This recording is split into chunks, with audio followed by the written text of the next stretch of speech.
Meclisin dowamında Birleşen Milletler Guramasynyň büyük ýürütülüşdirýän idarasynyň şäherlerindäki özara gatnaşyklaryň meseleleriniň giň toplumyna gararly.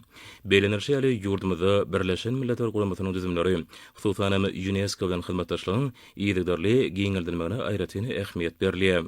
Köp ýyllyk hyzmatdaşlygyň dowamyny ýurdumyzda bu UNESCO-nyň maksatlaryny amala aşyrmakda, şeýle medeni bilim we ilim kuwwatyny artyrmakda uly üstünlikler gazanly.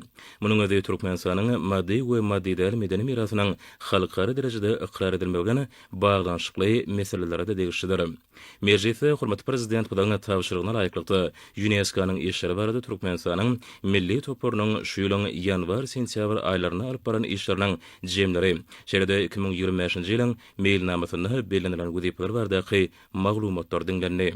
UNESCO-nyň geoseýlgähler boýunça maksatnamasynyň şäherlerinde tebigy hemde medeni ýadygärliklary, şeýle halkara geologik ähmiýetli landşaftlary öz içine alýan geoseýlgähleri döretmek boýunça alınıp barýan işler barda hasabat meclisiň gün tertibiniň esasy meseleleriniň biri boldy.